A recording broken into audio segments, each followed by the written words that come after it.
Hi everyone, my name is Peter Ashley and I'm joined today by Alana Stander. And Alana Stander is our internal sales manager for the West Coast. And today we're going to be doing a masterclass on school zones. Jessica, before I start going through exactly what we're going to learn today, do you want to take us through any things that you want to take us through before we get started? Yeah, so we are coming live from my kitchen and the iATL as usual, and we're going to do Q&A throughout this webinar instead of waiting until the end like we've done on some. So if you guys will use that Q&A button found in the bottom of your dash here on Zoom, we will get to those when Peter stops in between showing y'all things. Also, if you guys are having problems with Zoom or anything like that, we are live on YouTube as well, if that's easier. Just wanted to let y'all know that option as well. That's all, Peter. Thank you, Jessica. That's absolutely awesome. So today, I'm not going to go through presentations and things like that. This is going to be a far more interactive, hands-on masterclass, really, where we're going to go through the real ins and outs of what the system can and can't do. So we're going to start off by walking around. We're going to go look at a solar beacon, then an AC powered beacon. We'll also touch in on the driver feedback signs shortly, but we did do a session on that last week. And then we're going to go in the innards of our device. You know, what's actually in there? What does this thing do? What does that thing do? What do you need to do to have a successful school zone system? Then what I'll do is I'll come back here and we're going to jump in and we'll jump into the glance system. And I'm going to take you through how to use the map, the best features of that, take you through level 2 information, which is the first level that you open up. Then go into the detailed information page and show you some of the changes that have been updated over there. Then we're going to jump into scheduling. So I'm going to take you through how to create a schedule from scratch, the best practices behind that, how to do exception days, how to do an early release. And I'm going to go through some of the basics. I can't go through everything, but we'll try to touch on as much as we can.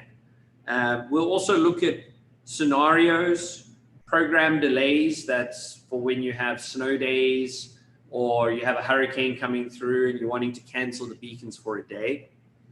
We'll touch on the radar configuration. And then I'm going to jump into reports as well. And from the reports, we're also going to look at some kind of fault finding there as well.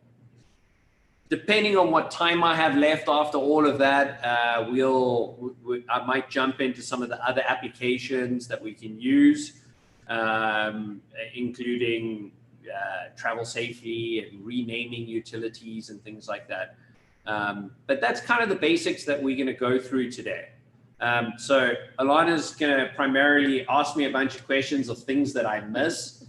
And also be the camera woman, you know, walking around with the camera as we go and look at the actual physical school zone. So bear with us just a second while we switch over cameras, and we'll be with you in just a second.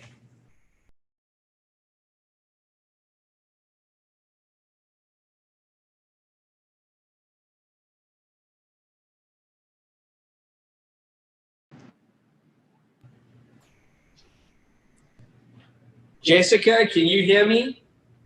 Yes, I can. Let me go and put the volume up here. All right, so we are. So we're going to walk around here, and we're coming to. This is the iATL lab, the Infrastructure Automotive Technology Lab, where we've got equipment for traffic signal controllers, school zones, driver feedback signs, all the different types of devices that we have, and connected vehicle infrastructure. But we're working on this first aisle over here, which is school zone applications. So we're going to be looking at this one over here, which is for a school zone that's sitting on the wall back there. So if you have a look, all of these beacons actually connected to things on the wall as well, which is great. So you can physically see the lights going on and off there. But Alana, if we can come back here, I'm just going to move the seat so I can sit here. This is what a typical school zone setup would look like. You've got a base plate, which is this base plate over here that's in your cabinet. Sorry, I got it. Built like that. Yep. All right. So on a solar system, you're going to have a solar charger, which is going to obviously be connected to your solar panel and to your battery and to your load. You have that in every single cabinet that you're going to have a solar system. Sometimes it's a different charger. You know, there's Sun Savers, there's other people that have their own integrated ones. Comana, for instance, has their own integrated charger. When we do backplates, we generally have, this is our standard backplates over here with a Sun Saver. What we also have is we've got a flasher unit. This flashes the beacons on and off for, I can't remember what MUTCD states over there, but I think it's a half second on, half second off. And this is a small little unit that does the flashing for that. We've got a circuit breaker over here, which is also important. So you can turn the units on and off. This is actually a requirement in Texas to have a manual on-off button. So if I flick it on, you'll see actually the beacon starting to turn on. And if you look at the wall, you'll see actually the physical beacons on the wall as well. So this is a way of actually turning the devices on and off. In Texas, they have to have a manual switch. Now, there's also a whole row of where you're actually going to wire everything in. And what you'll see is we've got the batteries. Now, this is the battery over here that we're actually using right now to simulate a big battery in the cabinet. So we'll be monitoring this battery's voltage here. Then you've got your solar panels, where you're going to wire in your solar panels. You've got your beacon 1 and 2, beacon 3 and 4. So we can connect up to 4 beacons standard on these. We also have some other configurations in Texas where we're monitoring, I think it's like 6 beacons, and we can monitor failures in the beacons. So we're actually monitoring the current going through the beacons and determining, is there a failure? There's some other information on here. We monitor door open and closed, and then we're also able to connect into radars as well. Then this is our actual unit that Applied Information provides. This is where all of our intelligence sits. This is the Flasher Control Unit, FCU 500-070. There's a number of different things on this. So there's some information here on the side. You'll actually see that there's some LEDs over here. And I'm just going to move over here. And right now, you're not going to see any of the LEDs being, you can see the heartbeat flickering on and off every now and again. But if there was a physical change over here, so you actually, I go change something. Now we're seeing all these other lights turning on and off. That is this over here. The next light is the modem light. Then we have a central light. That's when it's actually communicating to glance and receiving information. Then there's a beacon light, which is the physical beacons are on. So for instance, I've turned the beacons off right now. There's a switch down here, which has auto, off, and on. And right now I've got it on off. if I flick it down to the bottom, it's going to turn the beacons on. You see that beacon light turned on, and you see the modem light initiated instantly and the central light instantly. So what we do is field initiated communications. So that gives you really fast, real-time notifications of any kind of issue or any change in the field. So what that means is if the beacons turn on, you know within a couple of seconds the beacons have turned on. If there's a failure in one of these beacons, you'll know that there's a failure in one of these beacons. And if anyone changes anything locally, you'll also know that. If, for instance, if you have the door switches wired in and someone opens the cabinet door, you're going to know within a couple of seconds that someone's in your cabinet. So the other thing that's really important here is we have a GPS and cellular antenna. On our system, you've got the silver cable is your cellular, and the black one is the GPS. Very important to wire these the correct way around. We often find out that someone, when you wire it in, it takes, you just wired it in the wrong way around. Sometimes it works, but generally the GPS won't connect. But sometimes the cell can actually use the GPS and still connect. The other thing we find that happens quite a lot is when people are retrofitting this, they forget to install the cellular antenna on top of the cabinet. So what happens then is it works great when they have the cabinet door open, and then they close the cabinet door, and then you lose cellular communication. Just little things that we see in the field that happen a lot. Very important, when you're installing the antenna on top of the cabinet, we do have a seal in it. So there is a seal at the bottom of this, but we recommend using some silicone sealer as well. Put a bead around it when you drill it in. So you normally take a step bit and you drill your hole for your antenna to come in, but just put a little bit of silicone seal around there when you put your antenna down. It's just a good safety measure to ensure that your cabinets remain watertight. Then what I'm going to do is I'm going to lift open the actual unit, the lid of the unit, to show some of the guts inside. So the first thing you're going to notice is there's a battery. So the battery over here is designed so that when there is an AC solution, we can provide a power failure notification. Because one of the biggest problems we find in all traffic equipment, more than 90% of all failures are power failure events. So this is a way of us powering our unit for at least 5 hours so we can send out if there's a power failure event. The second thing over here you'll see is a cell device. So this is actually our cellular modem over here, and you'll see it's on a separate PC board. What's important about that is these are interchangeable. So if I have to go to Portland, Oregon, when we originally shipped their equipment, we shipped it with 3G because it was done a number of years ago.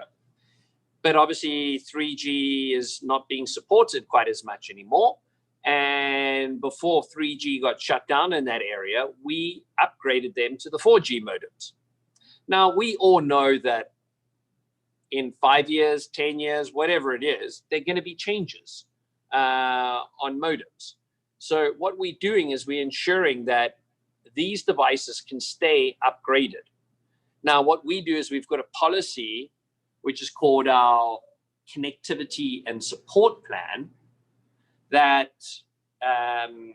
if there's a change in the cell technology, we'll actually replace the cell modem for free as part of our connectivity and support plan, which is actually really important because we're basically guaranteeing that you're going to have cellular communication at your school zone or your traffic signal cabinet, because we're saying if the cell technology changes, we're going to change with it.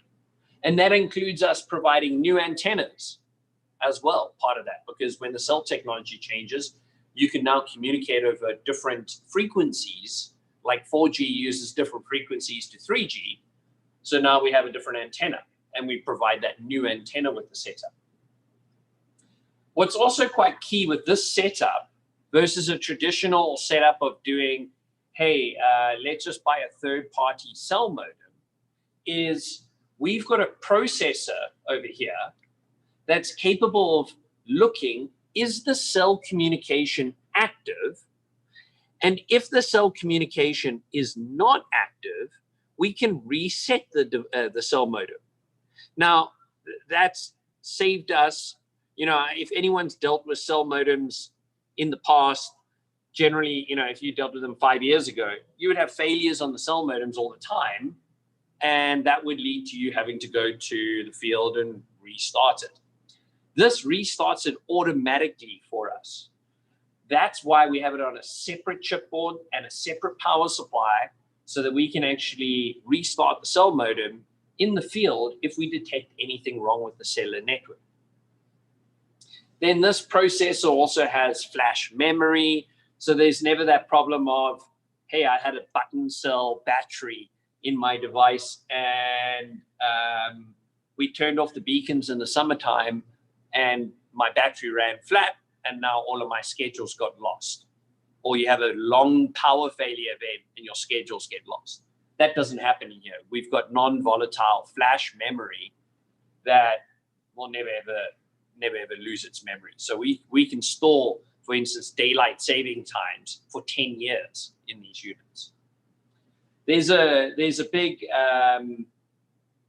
where's my brain gone? We've got the two relay switches over here, and then we've got a transformer over here as well for AC power. So this unit works with both solar and AC. It's the same unit that will do both. That's very important because you don't need to get different hardware, because most cities will have a mix of AC units as well as solar units throughout the city, depending on where it's easy to get AC. I'm a firm believer, and this is just me, if you can get AC to a cabinet, use AC. Generally speaking, most school zones are in areas of where there isn't easily accessible power. So that's why we see a lot of solar beacons. But that's just one of the, you know, the things that the unit can do both. Important, we have two relays.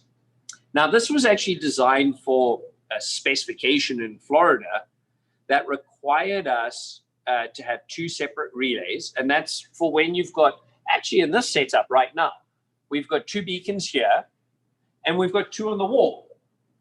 So, you know, you got the two beacons on the wall over there and you have the two over here.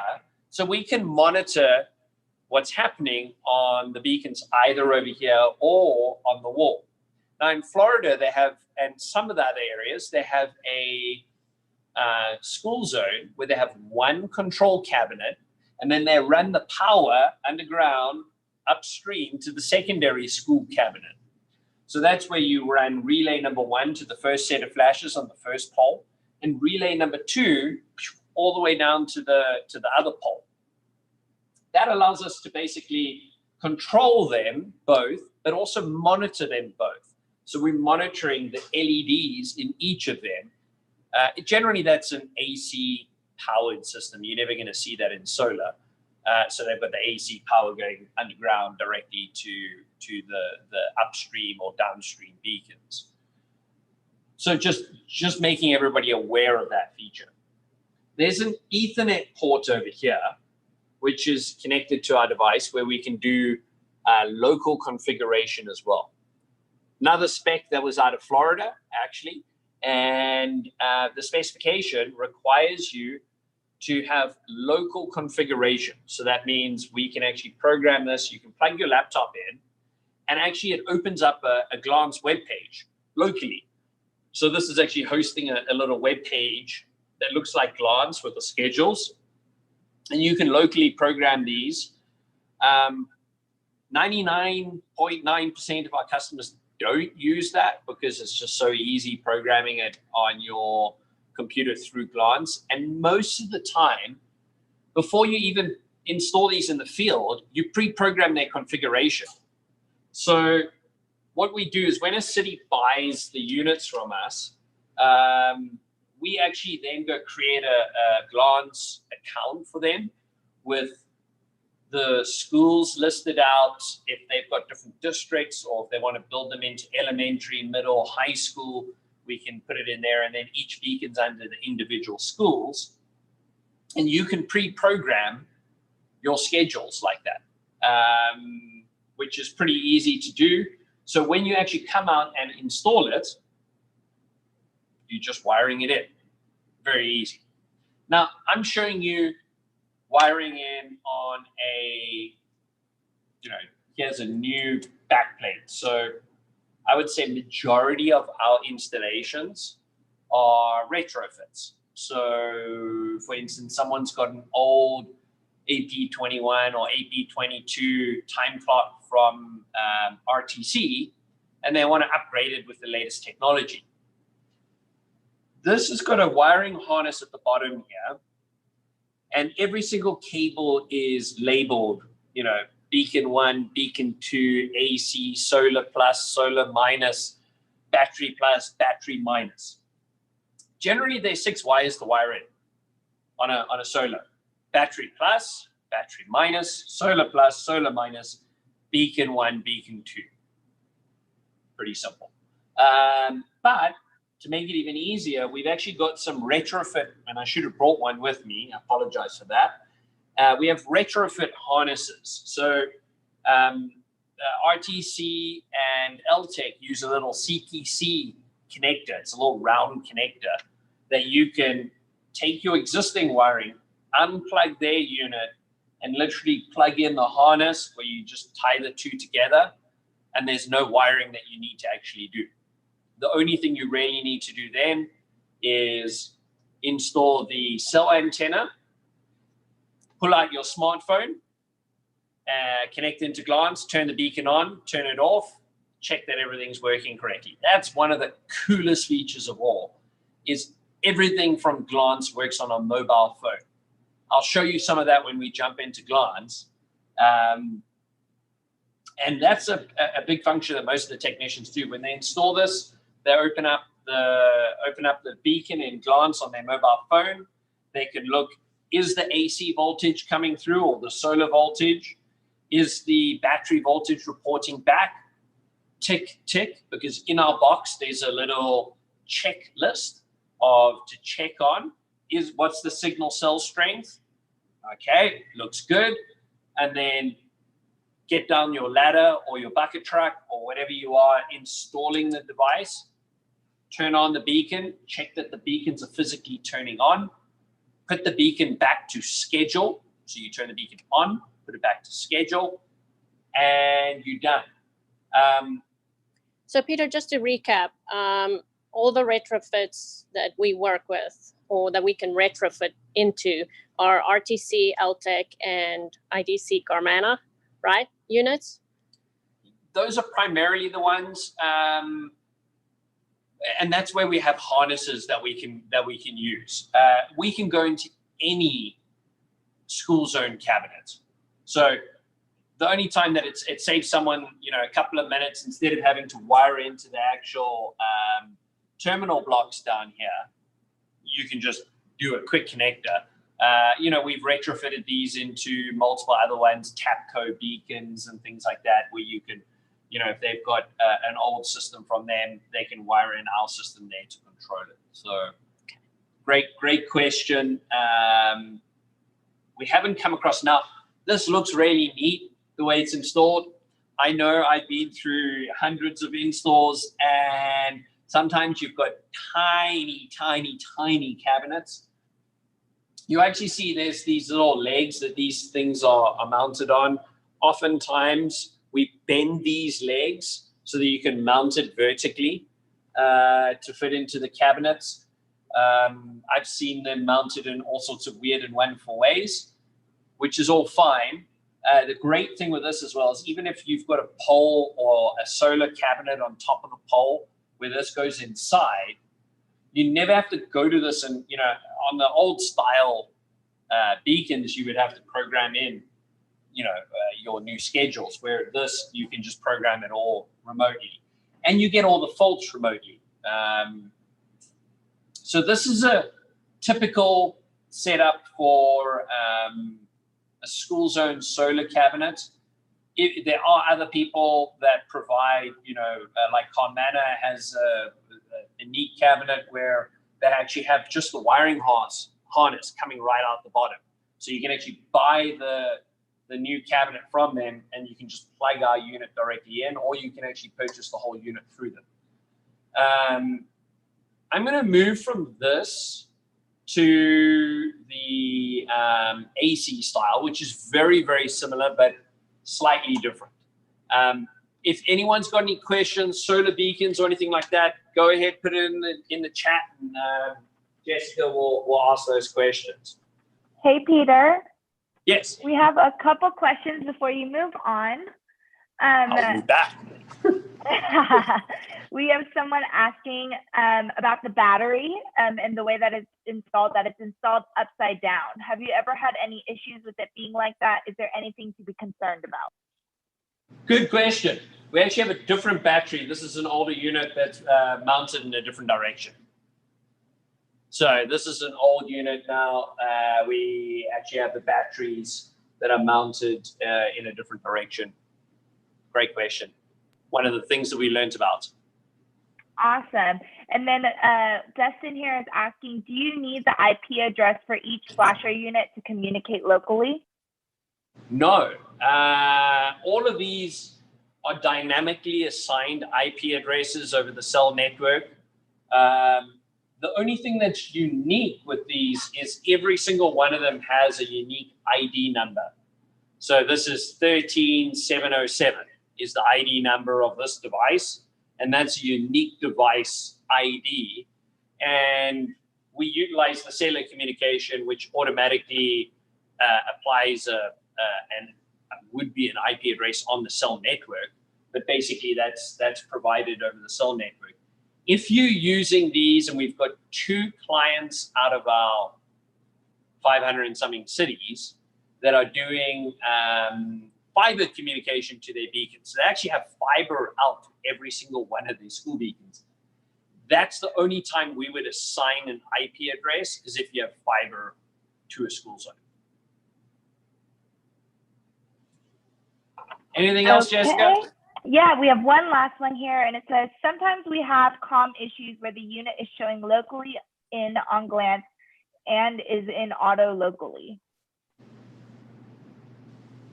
Sometimes, can you read that out again? Yeah, it says, sometimes we have comm issues and the unit is showing locally in glance and also auto locally. I guess the unit is okay, in auto locally. It's locally. probably local override. So in glance, you'll see that if someone went and, so like what I just did right now, I used the little button over here, which is the auto off and on. So if someone locally goes to the unit and flicks it on, like what I've done here, it will actually say local override on, or local override off, or it will say schedule. So if I put this back to auto, it's going to turn the beacons off, and now it's going to show schedule. When we log back into glance, I'll show you what it would have shown there. I'll go through the details of this and you'll see the history of me flicking this button all the time. The other areas you'll see central override on and central override off. So you can centrally override the beacons as well. And then you'll see schedule on or schedule off if it's running on its schedule. We'll go over that when we jump into glance and showcase some of that. Anything else, Miss Jessica? No. All right.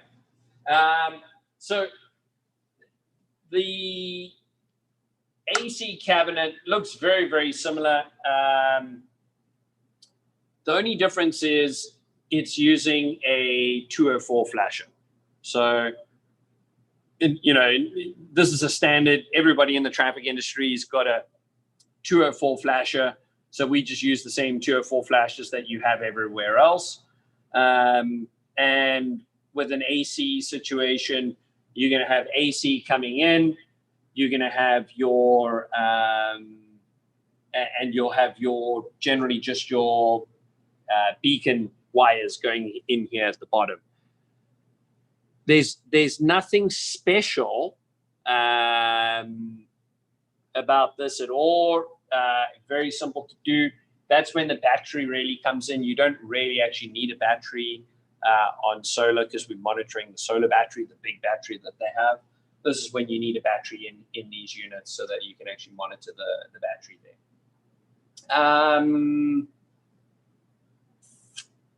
Trying to think if there's anything else special to talk about on AC beacons. And I don't think so. I think, you know, it's easy to wire in.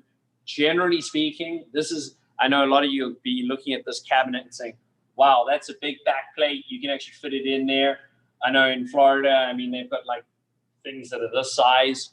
And that's when you'll be mounting these on the side to fit it into the cabinets.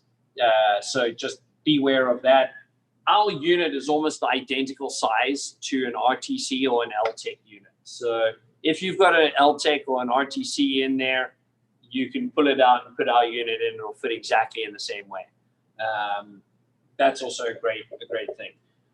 What I'll do is I'll move over to what you can also use the school zone units for, which is to connect into driver feedback signs. So you'll see over there, there's a driver feedback sign saying your speed is. And I know some of you were on the session that we did with driver feedback signs last week, so I'm not going to go over this in too much detail, but it's part of the whole school zone system. So almost identical cabinet again. Here, what we do is we do also have, if you just had a standalone driver feedback sign, you wouldn't need a flasher unit. But there's a lot of situations, especially in Florida and Texas, where you have a joint flashing beacon and driver feedback sign. So what I mean by that is you've got a flashing beacon over here at the top, and you'll have a driver feedback sign in the middle, you know, down at the bottom, basically here. So you'll have this sign with this down at the bottom. It's been seen that that's quite an effective way of slowing down people. So good thing to, in other words, so what we do is we also have the flasher controller over here. The only difference when you're wiring in a driver feedback sign is we need 2 cables, actually 3, going to the driver feedback sign, which is RS-232. So we have a TX, an RX, and a ground cable going to the sign. We've integrated to 3 different manufacturers. That is IDC or Carmanah Speed Check. Carmanah bought IDC, so it's now Carmanah Speed Check sign if you buy it new, or it's an IDC sign if it's the older signs out in the field. That's got a simple cable that comes from our unit. Either you can wire it directly to the terminal block, or there's a 4-pin cable over here that comes into our unit. I don't know if you can get down there, but you'll see there's this harness over here, and then there's another 4-pin connector over here that we use to go directly into the driver feedback signs. We also connect to another company called Traffic Calm, and that's actually a Traffic Calm sign up there. So you'll see actually the physical sign there, and that's basically a little cable going in there. And then we also connect to another company called RU2. If you guys are using a different radar manufacturer and you want us to integrate, we're willing to integrate. We need to have the radar company themselves also play nice together with us. What we need to do is we need to get information about their protocol so that we can communicate and receive the information of the speed of the vehicles, and also change the information. Why do we need to change the information? So, Alana, if you come with me over here, on a driver feedback sign, you've got a couple of different things that you can change and control. So you've got something called the steady speed, and people are going to use different terminology. This is just my terminology. The steady speed, that's when you're starting to see speed like this, 15, it stays 15. If it went above 20 miles an hour, then it starts flashing. So that's a configurable setting. When someone's driving 25 miles an hour, it says slow down 25, slow down 25. And then there's another setting, which is if maximum speed, when a driver is driving more than 30 miles an hour, you don't want to show him his speed, you just want to say slow down, slow down. And that's for the kids that are driving and the kids that are racing along the roadway trying to see how fast it might go. So those settings are all configurable. We also have the ability of blanking the sign. So you can put it into what's called stealth mode, where the sign is off, but it's just collecting radar information. So we get a real-time stream of all the radar information. We process it in 15-minute bin files, which is kind of a standard in the industry, where we bring out the median speed, 85th percentile speed, 95th percentile speed, and volume. I say volume when you saw my face over there going volume is because these are cheap radar in here. When you've got a multi-lane roadway and you've got it detecting multiple different vehicles, it's never going to be as accurate as a dedicated $5,000 radar that you buy. So just remember that in the back of your mind. The volumes are great indicators of where you have a high volume of cars, and it's not bad. I'm not saying it's bad at all. It's pretty accurate. The only thing you've got to do is when you install it, what we recommend is you plug in our device, make sure that the connection to the radar is working, and then you stand on the side of the road. If you really want to get it accurate, you count the number of cars for 15 minutes. So this is why most people don't do this. You count the cars for 15 minutes, and you can look at the data, and we've got a fudge factor that we can build in here. The only reason why it comes up important is most of the times these are installed in good locations where you've got a nice straight road coming up to it. If you've got a slightly curved road coming up to it, the number of hits, reflections back from a car will change. So on average, when you're driving up towards a radar, it picks you up about 4 to 5 times. So it's getting your speed 4 or 5 times when you're coming towards it. So we take that we're going to get 4 values or 5 values. I can't remember the exact number that we do. On average, we'll get 4 signals from each car. So we take the total number of signals and divide that up, and to give you your actual volume on the roadway. So I say it's not perfect, but it gives you a great indication. And I'll go over some of the reports that we're bringing back from these radars. Where it also comes in really important, when you have a radar feedback sign integrated with a school zone, when schools are in session, your radar speed should change because your speed limit has changed. When the beacons are flashing, the speed limit's 20 miles an hour. When the beacons are not flashing, it's 30 miles an hour. Okay, so what we need to do is we need to dynamically change the offsets in the speed feedback sign so that when it's normal time of day and there are no schools in session, it shows 15, 16, and goes all the way up to 29 miles an hour. As soon as the guy drives 30, then it starts flashing. But when schools are in session, when he's driving 20, we'll be flashing. When he's driving 25, we'll be flashing and saying slow down.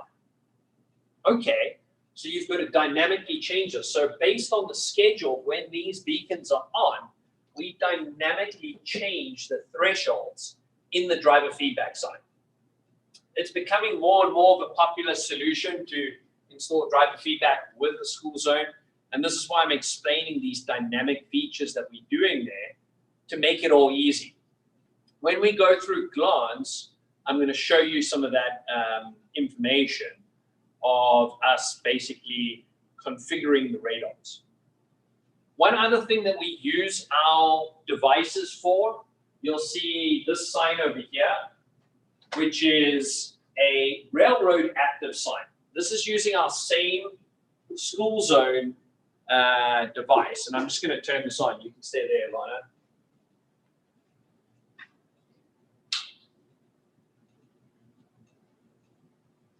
So what this is doing is it's a school zone beacon that's installed at a decision-making point.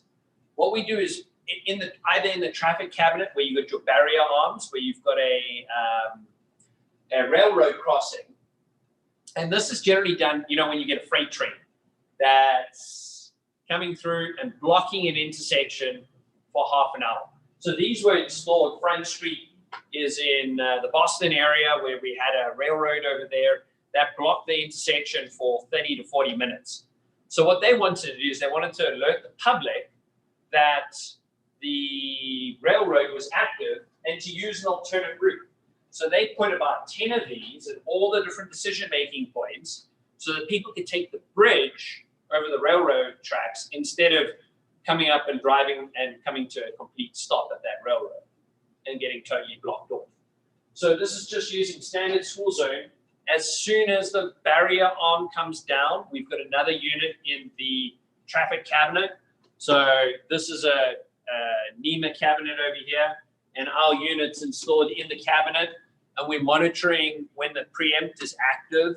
So when the barrier arm comes down, or in some situations, we've connected to camera and radar detectors that detect when the train is present to activate an output on this unit that turns on all of the beacons. Really cool application. We've got it deployed in Boston and in Georgia. It solves a real, and in North Carolina. It solves a real issue that the public always get frustrated. And it's the same thing for, you know, if you've got bridges that go up and stop a road, you know, for being accessible, you can get the information out to the public in a very quick and simple way using beacons that makes life very, very easy.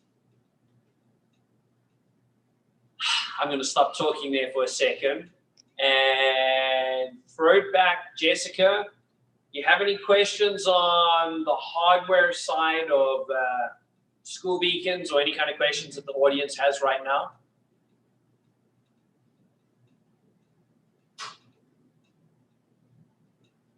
You might be on mute, or you don't have any questions for me, or you've left. All right, what I'm going to do is I'm going to walk back to the computer, turn on the screen there, and we're going to go and jump into some live presentations of Glance and how it all works and go through scheduling.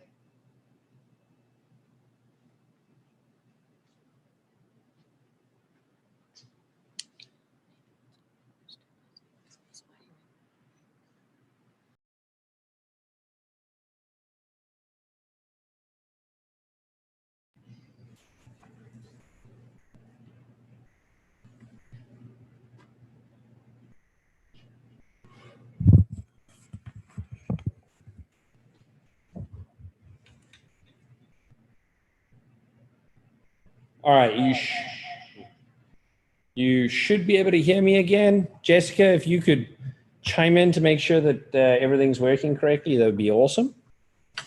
Yeah, you are good. All right.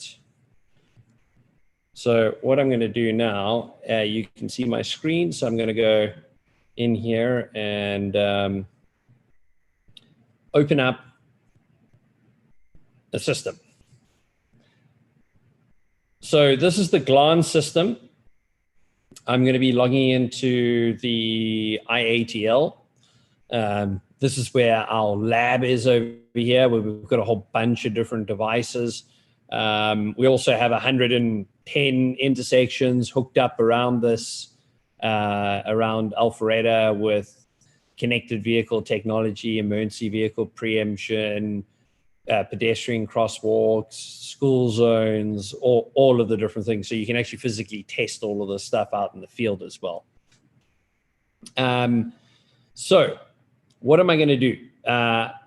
On the map view, I'm going to jump into another live system in just a second, once I've gone through the scheduling and so on, to show you what a normal live system like City of Marietta or Sugarland or one of those types of cities is. So you'll see that there's the beacons, and they're all at the same location over here. So if I click on one of these, you'll see this is the solar beacon that we're playing with. And when you click on a device, it'll pop up with information of that device. Now, you can also go to satellite view. And so you can choose, you got all the features of Google Maps over here. You can see where all these devices are. Used to be absolutely nothing. This is a new building that's being constructed over here. So Google hasn't actually updated the maps yet. All of your devices also listed here on the side, and you have a search. So I could type in solar, and there's my beacon, just to make it easier to access those. When I click on the beacon, this is going to bring up what we call level 2 information. So this is the information from the device that it's online, it's running pod schedule, it's a solar beacon. The last time it checked in was 17 minutes ago. And we're going to see over here that we've got information about the solar array voltage. Now that isn't actually connected to a solar array, it's just connected to a power supply. But it's the solar array for the now, the minimum, the maximum, and the average over a 24-hour period. So here you're going to see the information for the voltage of the battery, system battery voltage, and the solar array voltage. We'll see the cabinet door is closed. The beacon status is currently central, schedule, and off. The lamp status is okay. Now, I went and messed around with the holiday schedule. So it's saying exception, schedule, mismatch. Publish the holidays and exceptions to resolve. So I'm going to show you how you can get rid of that. These are next scheduled to turn on at 7 a.m. in the morning and turn off at 8 a.m. So I just created a new schedule right now, which is just turn on 7 a.m., turn off 8 a.m. Because what I want to do is I want to change the schedules with everyone so you can see how you change and how you create a schedule. On the right-hand side here, we've got the beacon state. So you can see this is the beacon turning on. This was the weekend. And you can see the beacons turning on and off. This would be your system voltage, which is a really nice constant because it's getting obviously powered by a power supply instead of a solar panel. Normally you would see this going up during the day, down in the evening, up, down, up, down, up, down. And I'll show you what it looks like in a live system when we look at the reports. You got your beacon lamp, which was over here. Someone was messing around with things. And then you can see over here that it's all okay. And then the solar array is going to look a little messed up because it's being charged by a charger that you can see it's really actually constant. The scale is going from 14 to 14. So you can see it's really always staying at 14. Now, what I'm going to do as well is go to something that we call level 3 of information. Level 3 is more designed for delving into some kind of issue that you can't see the information over here, or looking at the history of what was happening at a beacon at a specific time. So you scroll down to the bottom of this page and you click more details. Now you're going to see a whole bunch of things here. Central schedule at 129, central schedule off. Then you see the local override on. Then it was local override on again, local override on, local override off, central schedule off.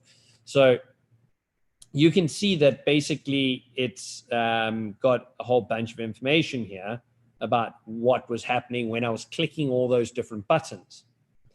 And it's showing the system voltage and the solar array voltage. Now, one thing that has changed that some of you that use our system might go and say, but it didn't used to look like that. It's because in a recent update, it would have looked like this. So you would have, and this was our raw values that we had over here. And you would have seen a 1, a 6, a 5, a 1, a 2. What did that all mean? So what we've got now is automatically we always process the information. So process values on, turns it to readable information for you. What's also important over here, error log, that's generally stuff that we're using. It's showing that this modem connected using LTE and its signal cell strength is minus 82 decibels and its quality is minus 9 decibels. As long as your devices are less than or more than minus 110 decibels, you're generally pretty good. And we have a report that shows all of that. You can export this to CSV, you can print it, you can export it to a PDF. And this is a communication log over here, which is generally stuff we're looking at to make sure that all the information is getting sent backwards and forwards. What's also very important is you can go back to different dates. If I want to know what happened on Wednesday the 15th, I just click Wednesday the 15th and hit filter. And then what it's going to do is pull up all the data for Wednesday the 15th that you can look at when the beacon turned on and turned off on Wednesday the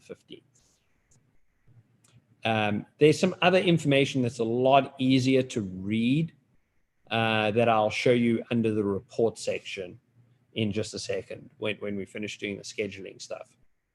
So how do we schedule beacons? What we do is we hit the edit button. And then we're going to see something called scheduling over here under the tab. And we're going to see it's running pod schedule. So let's say I wanted to change the name of the schedule because it would normally just say schedule number 1.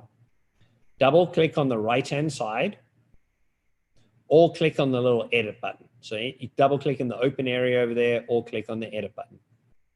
So I can say pod schedule 1. That sounds good. Now I'm going to save it. So now it's going to save pod schedule number 1. Then I'm going to turn on at 7 a.m. Monday, Tuesday, Wednesday, Thursday, Friday, turn off at 8 a.m. But it should have an afternoon schedule. I deleted those on purpose so we could show how we can create that. Double click in this open area or click on the edit and it'll bring up this window over here. Of course, I don't want it to turn on a Sunday or Saturday. And you don't have to bother about the months and the days. Originally, before we had holidays and exceptions, we used this to do it, but it was just so complicated we moved away, but it does have the option of setting these. Leave these all on. So it is a military time system so that you don't get confused with AM and PM. So at 2 p.m., I want to turn the beacons on. So I'm going to hit save.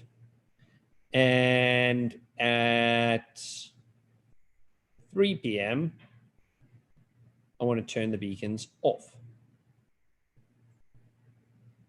Okay, so this is now our new schedule. All right, I'm going to go send this to all of these devices over here.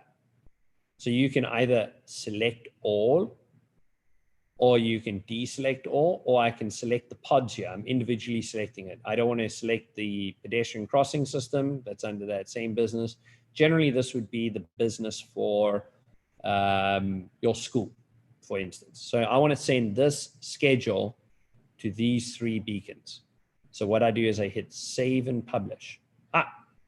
Confirm that you want to publish the schedule, pod schedule 1, to the following devices. Pod 1, pod 2, and pod 4. Yes, publish. Now what it's going to do is it's going to send out the information to those devices. And if I had to click on one of these, let me see if I click on it quick enough now. It should say, oh, no, I was too slow. The cellular communication was too quick. So it's already responded back 6 seconds ago that it's now running pod schedule number 1. So what it would do is it could show that it was showing the incorrect, and then you would see that the time since last contact would update. All right, so let's go back into the edit over there. What's the next thing that we do? And I'm going to go show you how to do early releases and professional days in just a second. The next thing, so generally speaking, the school start and stop time doesn't change year over year. What does change is the holidays and exceptions. Those always change. So we split out the scheduling for the on and off time from the holidays and exceptions, because what that means is then you would normally just go in and change your holidays and exceptions, and that was the only thing you needed to change in a yearly site. So if I go to holidays and exceptions, they've got a couple that are already created over here. So let's go and say, all right, we're April 30th right now. I want to create a new one. I've got the summer break in, but let's say I want to create a new one, and I'm going to call it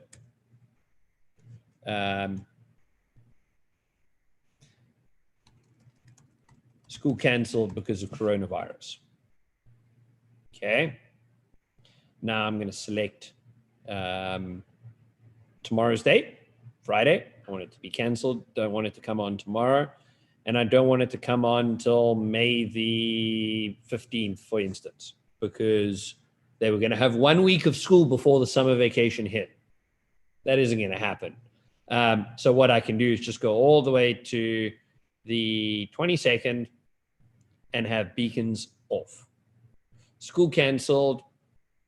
And what I'm going to do then is I'm going to select these 3 beacons, and I'm going to hit publish holiday. Are you sure you want to publish to all 3 of the beacons? Yes, I do. And I'm going to cancel the beacons. That's how easy it is to create holidays, new holidays in this system. What I'm going to do is go back to the schedule tab and talk just a second about professional days or early release days. There are 2 types of early releases. One that I see very common is you have every single Wednesday is an early release schedule. You know, that's your main schedule. So what you would do then is I would go to this over here. I would deselect Wednesday in the afternoon because school's going to end early on a Wednesday. And I would create another row over here, which I would just select Wednesday. And I'd select, okay, school comes out at 12. And do another one over here. Wednesday till 1. And this is the way, that's how you create an early release for every single Wednesday, if that specific school always ends early on a Wednesday. Now, that's not the case for me. I have an early release on a Wednesday, 3 days of the week, 3 times in the year. Okay, so you see I didn't hit save. So if I go back, it says, are you sure you want to leave the page? And I say, okay, because yes, I do. So if I go back to that, it keeps the old schedule that was saved in there. But let's go to Wednesday early release.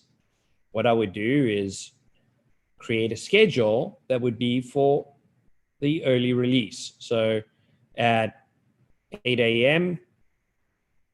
on that special day, turn on. And you see what I'm doing is I'm just selecting every day so I can do it on any day that I want to do an early release. 9 a.m. turn off. 12 turn on. 1 turn off. Okay, cool. So now you've set up an early release. Now I don't have to actually call this Wednesday early release. I could actually call it, let me go call it just early release. Click on that. Delete the Wednesday. Tick. Save. Okay.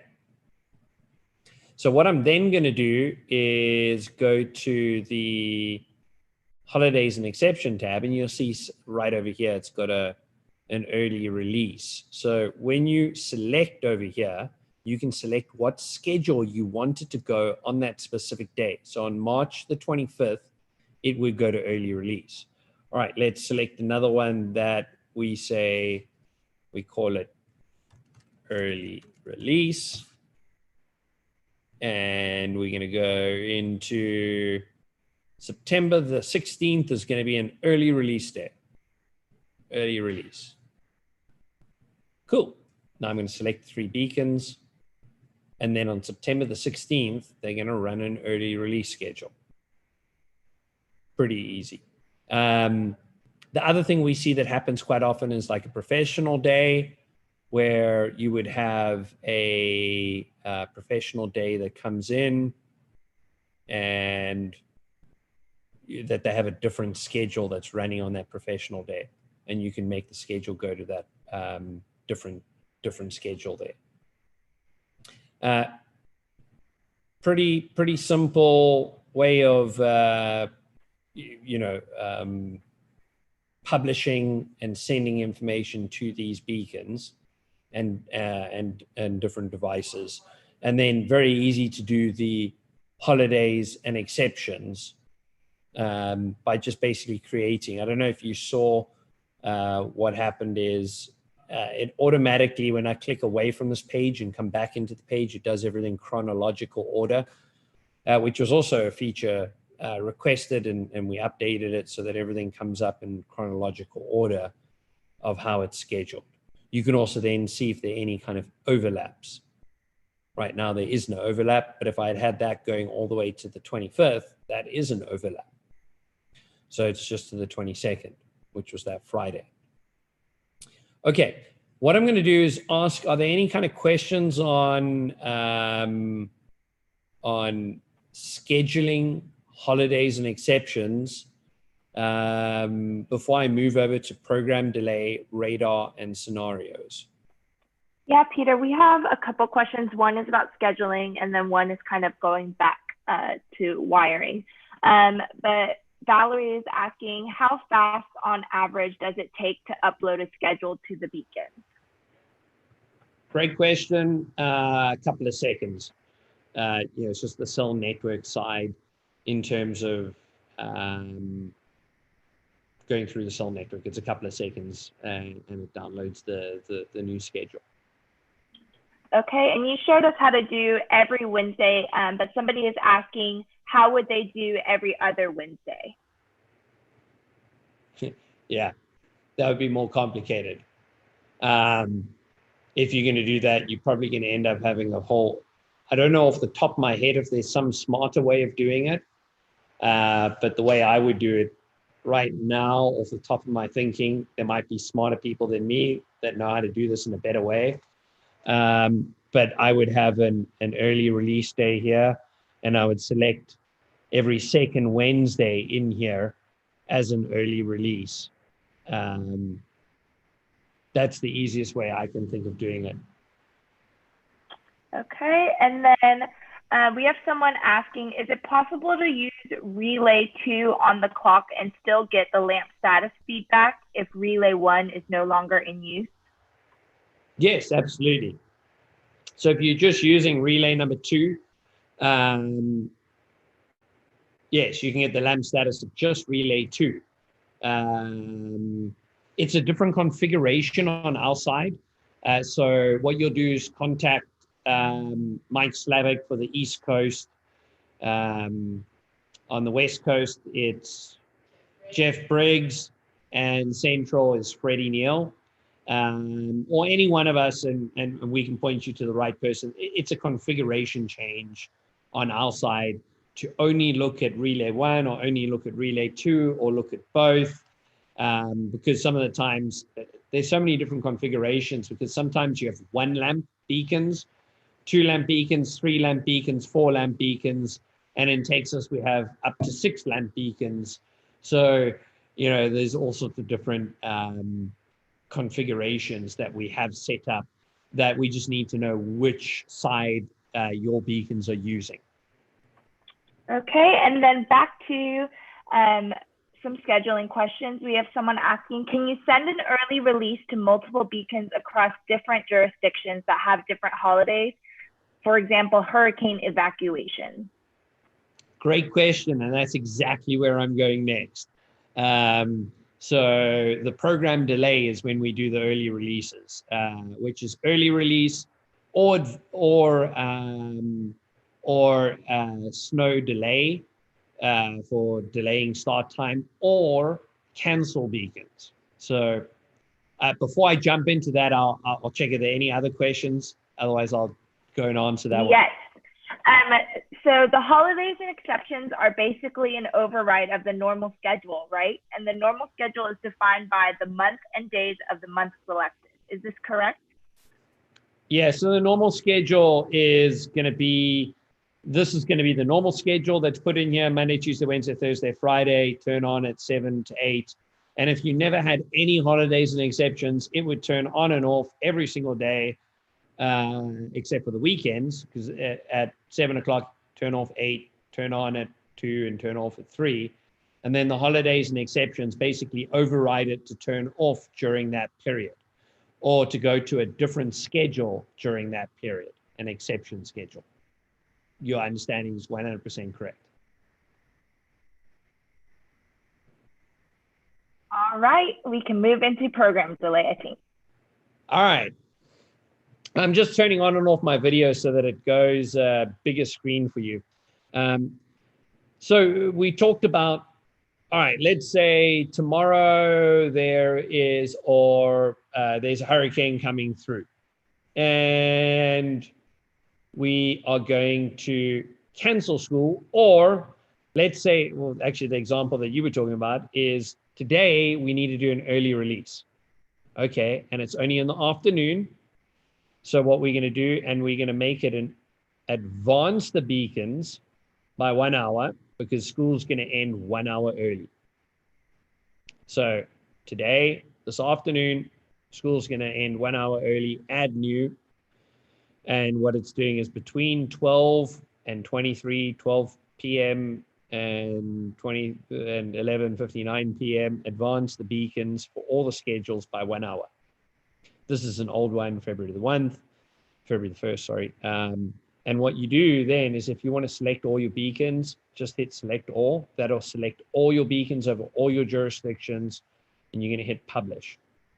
Then what it's going to do is look at the current schedule that you had. And if your current schedule was turn on at 3 p.m., then it would turn on at 2 p.m. because it's going to advance that. And it'll look at every individual beacon schedule and turn it all on 1 hour early. Okay. The other option here is tomorrow, there's a hurricane coming through and they're canceling school. Beacons are off. For tomorrow, add new, deleting this one. And what it's going to do is beacons are off for the whole day. So deselect all or select all. You can select a group of beacons, whatever you want to do over here. And you select them and publish that. But then what's great with the program delay is the beacons will turn off tomorrow, because tomorrow is Friday, and they'll automatically turn back on schedule on Monday. So you don't have to go back to the system and say off on whatever it is. Now there is the case, which we have something called a scenario, which is if you wanted to turn on all of the beacons instantly. Okay, how do we do that? So I've got I've got turn off all beacons, or turn on all beacons. Cool. So I've got something here where I want to now create a new schedule where I want to turn them all on with one click of a button. I'm going to hit add, rename this. Selected the wrong one, sorry. All beacons on.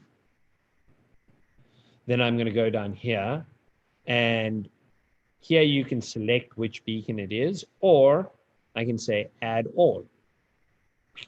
Adds all the beacons.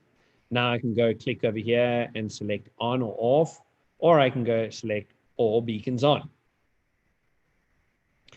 Then I can hit save. And now I've created a new scenario where I'm going to turn all the beacons on instantly with one click of a button.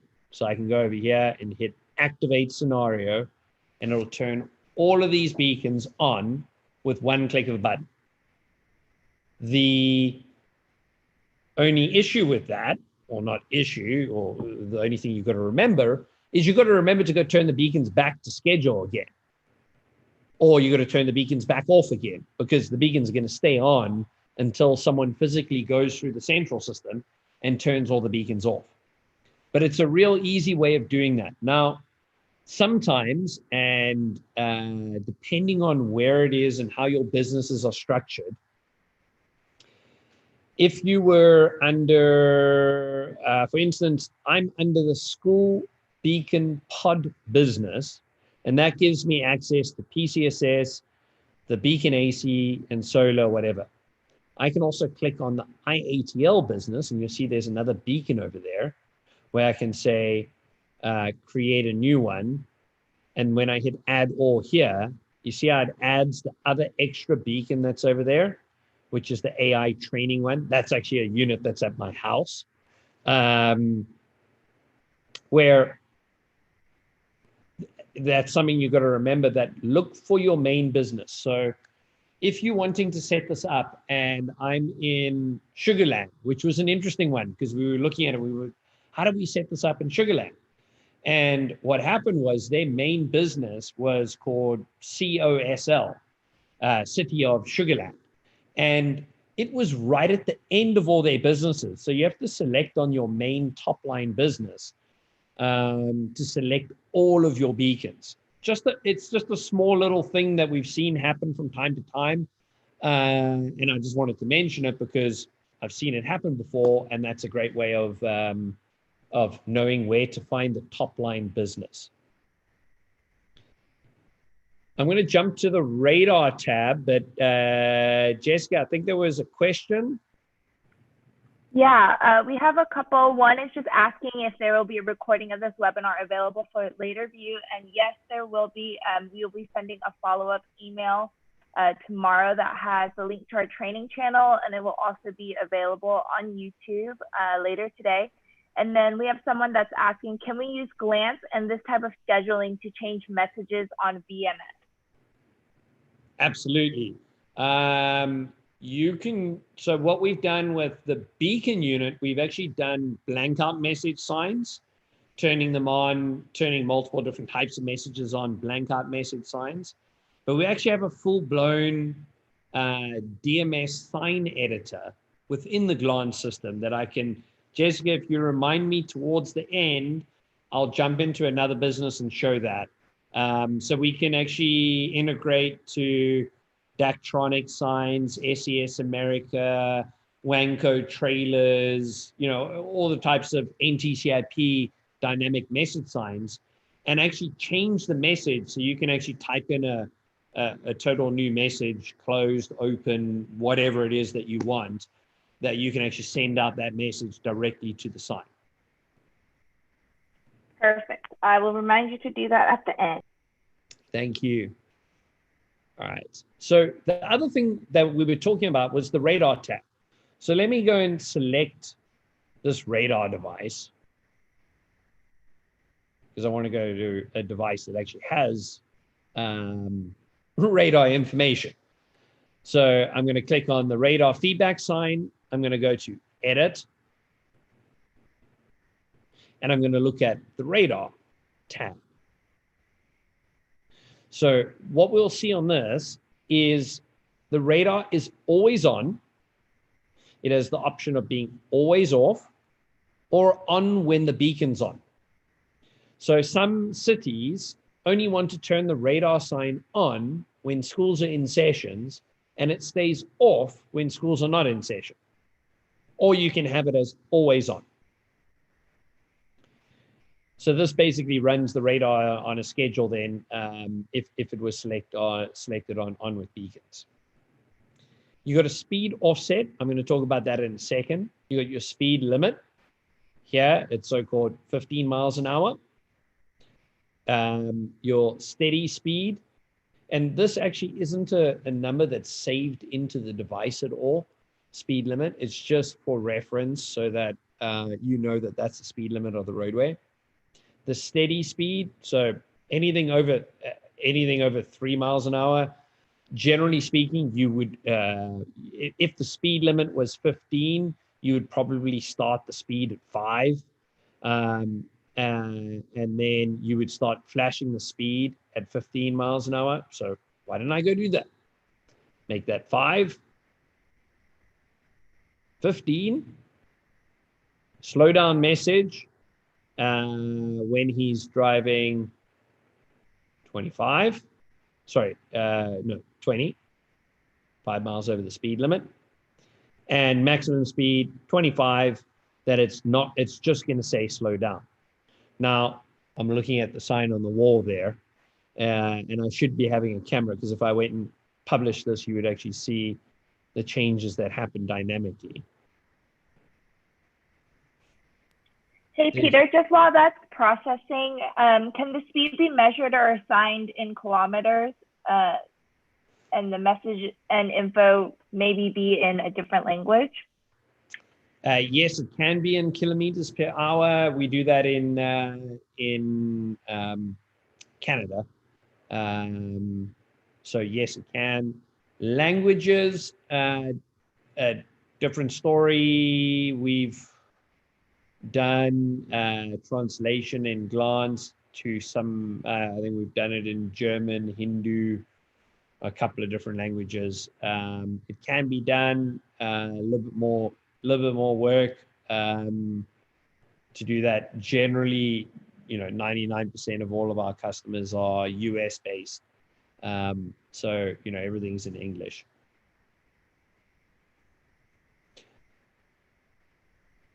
I'm watching the sign to actually see whether or not it's flashing as soon as it goes over. It's got a little fan that we're simulating the speed now. And currently it's simulating at 15. I'm trying to make it, I want it to go over 15 miles an hour so I can see it start flashing. But that's as simple as it is to do that. The other interesting thing is this information over here, which is speed offset. Speed offset is what I talked about, where you've got a school beacon and a radar feedback sign at the same place. So let's say the speed limit for when school was in session was 15 miles an hour, and when school's out of session, it's 25 miles an hour. We do that.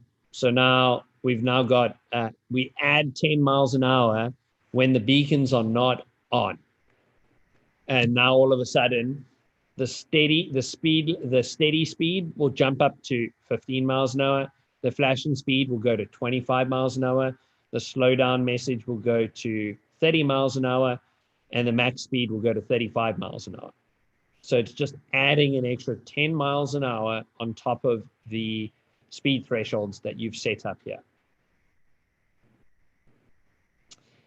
I'm going to jump out of this and jump into a live system.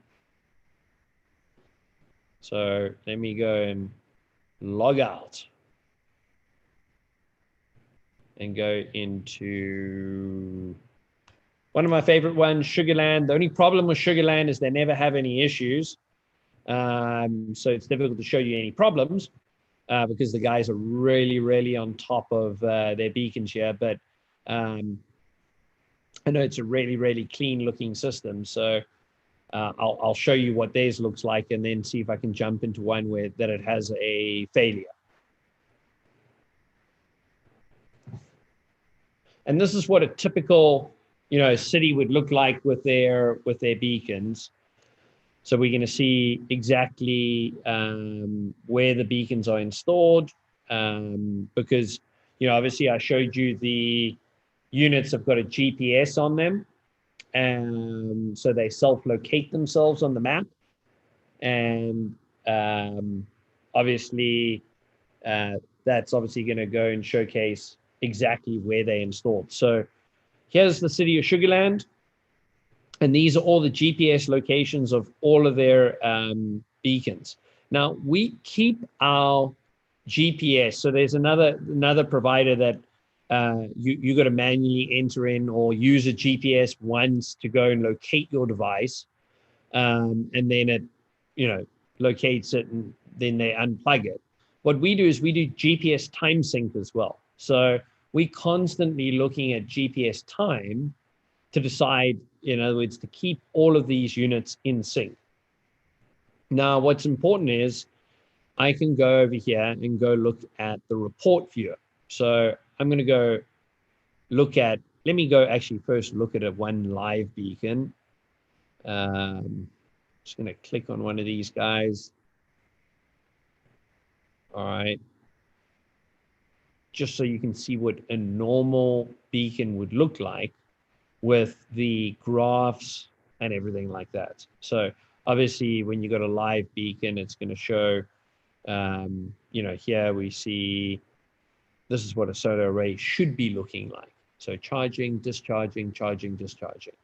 And this is what the solar array looks like. So interesting here. This is what bad weather looks like. On the 28th, they had some major storms probably coming through in the Houston area. I don't know this for a fact, but I can see from the solar panel that during the day, they had some charge happening in the morning, and then it dropped down, and then had a little bit of light in the afternoon, but wasn't enough to fully charge the batteries on the 28th. If I go into the reports, this is where, the system really shines. So you saw there, I opened up in another tab. I always like to open up another tabs. What I'm going to do here is I'm going to look at the beacon health report. This is a great report. It looks at every single one of your beacons and whether or not you have any bad batteries or any failures in your school beacons at all. And I'm just scrolling down to see if I can find any bad. Yeah, see, this is the only problem with Sugar Land is everything's very good. So, this device over here, let me zoom in so you can see this a little bit better. But this Barrington Elementary School, you can see that the batteries are good. So if I scroll up here, the system voltage, the batteries are good, and the solar panels are good. They're charging up, the batteries aren't dropping down below 12 volts. And what we do over here, I'll log into another system in a second to show you what a bad battery looks like, where it will show you either good, fair, or bad, so you know when to actually replace a battery. Let's say this was a bad beacon, for instance. What I can do here is we also list out the device ID, 1226. And you can also look here. This is Alston EB. Okay, so I can go back to the main view over here. And let's say the solar panel or the battery was bad. Let's go back to the home page. And the reason why I'm going back to the home page is I want to go look at that physical beacon, where it is, and whether or not there's a tree growing over it, or the solar panel is pointing in the wrong direction. How do we do that? I'm going to go show you what we do to go in there. I saw, Jessica, I saw someone raise their hand. Yes. Question. We have a couple questions here. We have someone asking, do new clocks have to be configured to control a speed radar, or can a new clock just be plugged in and radar data be put in to control the on-off function of the radar? Great question. And I'm not sure if you mean if there's an existing clock that you had, or if you mean, so our very, very earliest revision of school zones didn't have a pin connector for radar, but those are from about 4 years ago. So if you've got a newer system, then it should be fine. If you had if you've got a new unit that you want to plug into a radar, all you've got to do is plug in there's a cable that you can get from us that basically plugs into the back of your radar, and that would allow you to get the speed information back from the radar. If you're just looking at powering on the radar itself, through our unit, turn it on, turn it off, you can also power it on straight through our 15 amp relay. Not sure if that answered your question 100% or if I went on a different tangent there. Michael, I have given you talking permission, so if you want to unmute yourself, I don't know if you have microphone capabilities or not. If you don't, you can type into the Q&A while we ask this next question. Someone is saying, I have 2 school zone flashers interconnected with one 070 unit switch and antenna. To visually show the correct location of flashers on glance, is it possible to add 2 GPS antennas with one AI switch? No. I know the question, the answer is no. The only thing we can do is provide 2 graphs for each sets of beacons under the same one. So you can have, beacons 1 and 2 and beacons 3 and 4 as 2 graphs under the same unit. But we don't have the ability of showing up a separate GPS position if you've got an interconnected beacon. Okay, I think we are good. Peter, we have a security question. Do you want to go over that now or wait a little bit? Sure, let's go over it. Yeah, so can you speak to the security behind the ATT firewall? Yeah, so we've got multiple levels of security. So first of all, you've got glance security. So, logging into the glance system, it's all HTTPS encrypted usernames and passwords. Communications from glance to the actual beacon has multiple layers of firewall and also multiple security in terms of the encryption. When I say multiple layers of firewall, we are behind an AT&T firewall. So, whoever the hacker is got to hack AT&T first. Then we have a private APN behind AT&T. And then we have our own firewalls behind that as well. On top of that, all communication is communicated using HTTPS encryption with, I think, 512K certificates. So it's using SSH security between the central system and the beacons itself. So everything is NEMA TS8, cyber and physical security compliant. So there's a huge amount of security that's been built into the system to ensure, and also we have over-the-air software updates. So if down the line, instead of using 512K certificates, they have 1024K certificates, we can upgrade our units to utilize new security standards as well. Okay, awesome. We are back with that clock question. So to clarify, so if I had a clock that was damaged and needed to be replaced, would a fresh clock with no prior data be able to be plugged in with the 4-pin and not need any config for the radar other than the publishing of information? Yeah, if you had a knockdown and you're replacing with a new unit, if you're replacing it in the same unit, I think your question is, I've got a knockdown, and I'm now replacing it with a new beacon with a radar feedback. The only thing is, what we do is when we supply it, we just need to know what type of radar feedback sign it is. So if it's a Comana or a Comana IDC or traffic calm or RU2. So we program the device so that it also shows up on the map here with the school zone and the radar feedback sign down at the bottom. And then you'll end up, so there's no real configuration you need. You'll start receiving the information directly from that radar feedback sign with the speed information. And you'll also then end up seeing, you'll end up being able to configure that radar as well.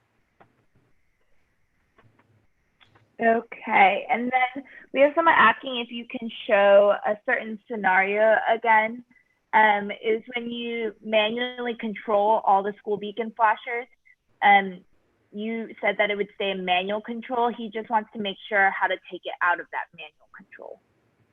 Okay, there's two forms of manual control. There's local override on, local override off.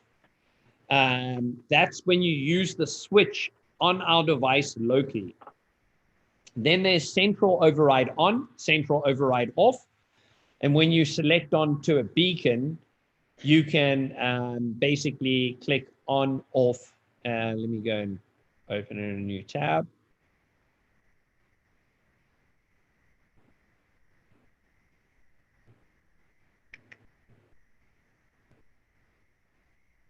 And it's basically going to show you over here. You can see this is centrally override is active and it's on off. If you wanted to put it on normal schedule, you would just select schedule over here. And that'll put it to the normal schedule. If the device is local override on, you got to physically go locally to the device. It means someone who was at the switch left it on locally at the device. I wanted to show this as well, which is a little cogwheel down here that you can turn on device names. So you can see all your device names. You can also turn on Google traffic layers. And we can also go find a device. So we were talking about, what was the name of that device over there? Alston EB. Okay, so I'm going to go to, I'm going to turn off my video again, sorry. Alston EB. I've got it, Alston EB. And if you go Alston EB and hit that little arrow, what it'll do is it'll zoom directly into that device. That's one of the ways you can find a device very quickly. The reason why I like this is when you do have an issue, you can go in and you can go bring in Street View. And now I can see exactly where this device is actually installed. So I can see, look, that's the angle of the solar panel. There's some power lines above it, but I don't see any trees around it. So, you know, probably not the trees that are causing a problem in solar panel voltage. If there were trees, what I like to do is I like to hit view in Google Maps. And what this does is it brings up Google Maps. And if you've got an active area, you can go and select different dates. So now I can go in, in 2007, they didn't even have a school zone beacon over there. In 2009, they didn't have one. In 2011, they didn't have one. And the next time that they took one was in 2020, where you can see the actual beacon there. And if we look in, there's the little antenna of our unit that was installed about 4 years ago in Sugarland. So it's a great way of just utilizing some of the tools that are available straight through Google Maps, but us locating it exactly where it is on the map. And sorry, if I go back here, you can actually see our physical icon over there as well. I like to use this quite a lot just because it's very, very easy to see these things. I'm going to log off there, and I did see one error in Arlington, Virginia,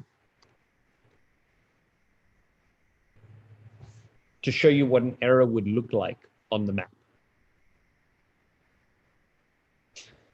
So you see, this is Arlington, Virginia over here, which is just near Washington, D.C. And you see the red ring over there. All right, well, big red ring must be a failure. Okay, so you can click on the device, and it says system reported low voltage.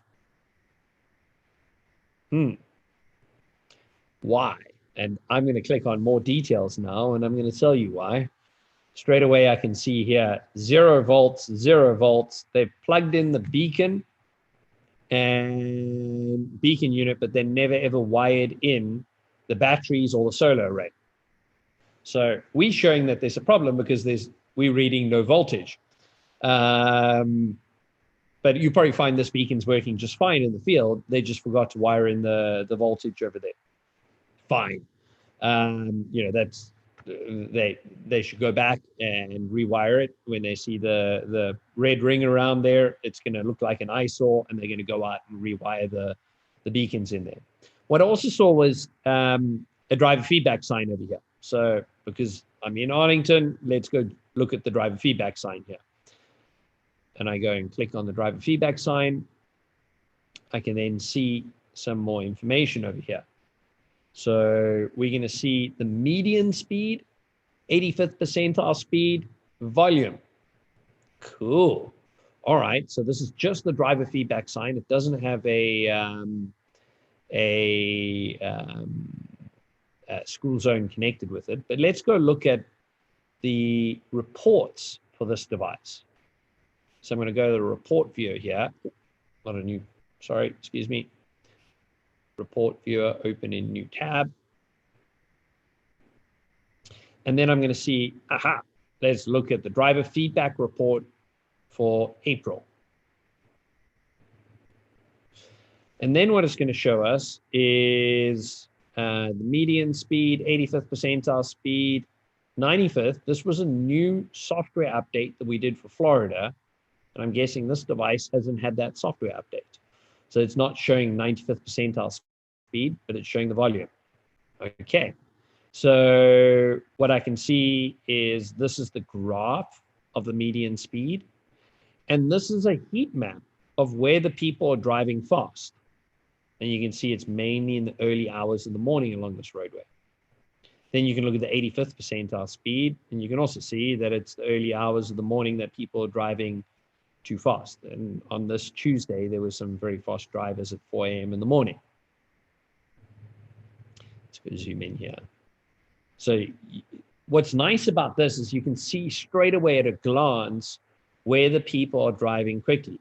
What I like on the traffic engineering side is to look at the volume and see that, wow, okay, this device shows that we really only have a PM peak along this roadway, and we don't really have an AM peak because obviously this roadway is getting traveled most often by the people in one direction. And if you had another driver feedback on the other side of the road, you would probably see that it would be a PM peak. But you can see over here that they have roughly 408 vehicles at 4 p.m. on a Wednesday. It's around 400. And then on the weekends, they have around about 280, 250 on each of the days over here per hour. So it gives you a great idea of where your morning peaks are and how many vehicles are traveling along that corridor. We've also correlated, looking at the data here in Georgia, specifically looking at the driver feedback signs in Marietta, and have shown that basically the volume of the vehicles dropped by about 50 to 60%, where they had driver feedback signs, because most of the driver feedback signs are near schools in neighborhoods, and the schools are being closed. So, that gives a really, really good overview of some of those beacon reports, what I can also do is look at what we call a graph comparison page. So what this will do is it'll open up all of the solar array voltages for the beacons that are in Arlington. And you can see what I was talking about. This means bad weather happened. But if you see a solar array that's never ever bouncing up to a very, very high voltage, this one looks a little different. But what I can say is on solar chargers, not every solar charger is what's called an open collector solar charger, where when the batteries are fully charged, they jump up to the top to like 20 volts. They become an open collector. Some of them drop down to 0 volts. And I'm presuming that's what this type of solar charger is here, because I'm seeing it in a number of different places. You know, this one doesn't seem to get as much power as other areas. So its solar panel is probably not sized, or it's under a little bit of shade. I could look at that device and see why it's looking like that. But I can also see the one that's also here on this school is also not looking like it's getting quite as much charge. It's only an issue when you see the batteries aren't charging to the fullest extent. This is probably also one that's using not an open collector solar charger. So if I go to, go back here, I can also go look at the solar battery report. And this is looking at the way the batteries are charging and discharging. And I can see that was we were talking about the Randolph 4. You can see it's still above 12 volts, so it's still fine. And you can see the battery's just, you know, it's charging to a maximum over here, but not all the time is it charging to a maximum. And that could have just been because there were cloudy days on these days over here, that it wasn't charging quite as much. Or the solar panel along this area isn't quite as big as other areas. We have, you know, these graph comparisons for AC voltages as well. So you can look at all the AC beacons and look at, that's an old one. Don't worry about those. No, all the ACs look pretty good.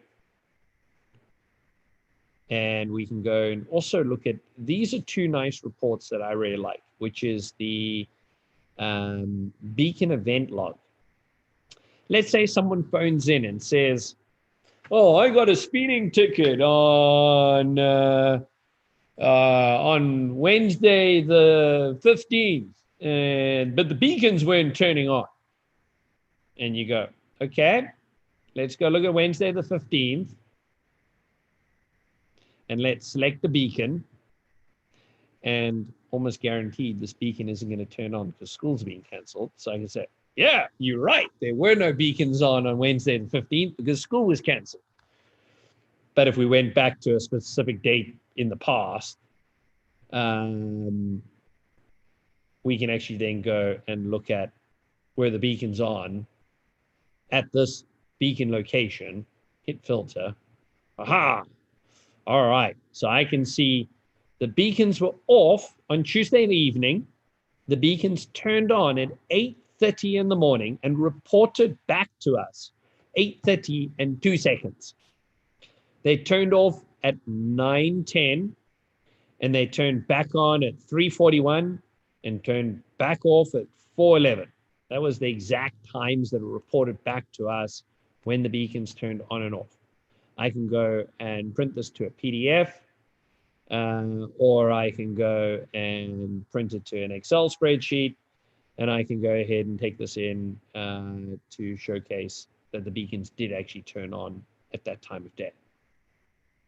I can also go in and look at the beacon schedule report and go and look at a specific beacon over here, Ashfloor Elementary, and this is going to tell us that the beacons are turning on at 8:30, turning off at 9:10. quite strange that they're turning on at 3:41 and turning off at 4:11. When I saw that originally, I thought there was a problem with our system, but this is actually their schedule, 3:41. These are all their summer vacation days that they have scheduled to turn the beacons off. So there's a lot of information available here. And, we obviously monitor the beacons, we monitor the driver feedback signs, and we can also connect up the pedestrian crossings as well, the RRFBs. So if you've got any RRFBs that you're wanting to monitor and look at, those are also available to be monitored as well. Jessica, I am going to throw it back to you. Okay. Any questions? Yes, we have a couple. So someone's asking, we were originally having to contact AI anytime we needed an ID number for the school flasher install scheduling. I was told that the ID number can now be found in the web address when you click on a school flasher. Is that correct? Absolutely. So if I go click on a beacon, click on this beacon over here, yeah, you can see it quite quickly and easily by just looking at the top here. And you see there, it's 11338, device ID. So that's obviously all of our devices are also labeled as well with the device ID on it. But whenever you select on a device, it's going to tell you the device ID there. You can also, what's really cool, that was 11338. I can also go type in here, 11338. And then it shows me exactly just that device with the device ID there. So the search capability, you can also search for device IDs. Awesome. A customer is asking, we are having issues with our radar devices reaching full memory and no longer sending data back to Glance. Can we do a fix within Glance, or do we have to locally clear the data on the radar? Sorry, can you repeat the question, the radar? Sure, it says their radar devices are reaching full memory and no longer sending data back to Glance. Is there a fix within Glance, or do we locally clear the data on the radar? I haven't heard of that before, but I'm not as involved with the radars as much as the technicians. I would love to connect with you after this, because depending on where you are, I know that our Florida contact they know all the radars backwards as well. And there might be some way of setting it up, but I presume that's a local radar problem. You actually don't need to store the data locally in the unit if you're recording all the data in the Glance system. So I'm not sure if there is actually a setting on the radar unit itself to stop it from getting full.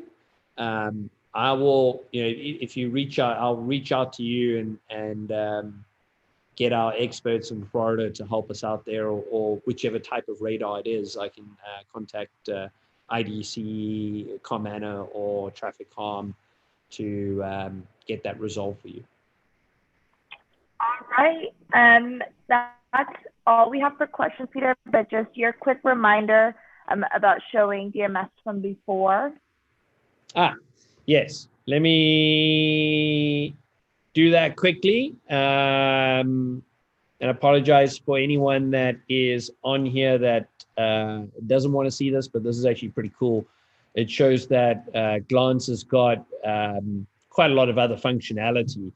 And this is quite interesting. This is a DOT using beacons on a DOT application. So you'll see here are some dynamic message signs, and they're actually ferry crossing signs to actually provide information about the ferry crossing.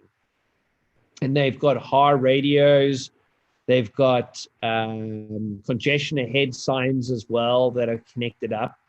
And then they've obviously got intersections. They've got emergency vehicles down here that they've got connected up, but they've got all these signs over here.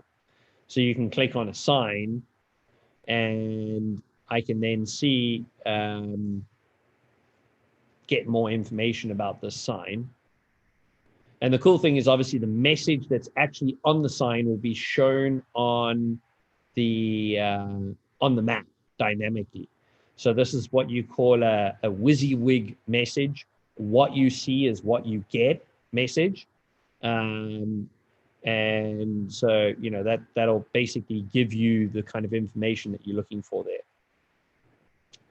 And why am I seeing? There we go.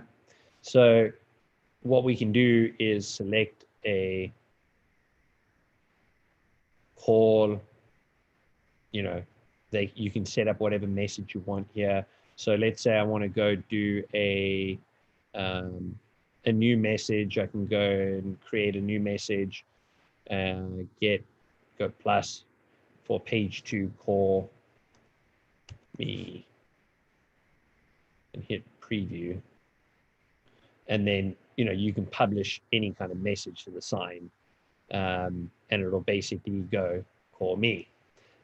So, you know, it's putting whatever message up. You can save messages to this. They're actually primarily using this through our API. So our API allows people to actually control beacons through third-party systems. So they're using this to actually communicate to the DMS signs directly. So yeah, we can connect to DMS message signs and provide control aspects behind that as well.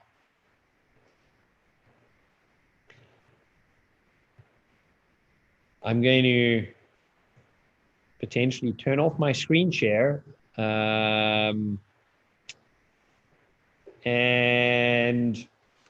check one last time any more questions. Otherwise, what I do recommend is reach out to us. You know, we can come up and provide any private sessions as well, where we can go over any kind of details that you guys have. And want to say thank you to everybody that sat on this and listened to me speak for almost 2 hours. So really appreciate it. And thanks so much to Jessica for hosting, and for Alana as well for being the videographer as well. All right, everyone. Thank you. Thank you very much. Bye-bye.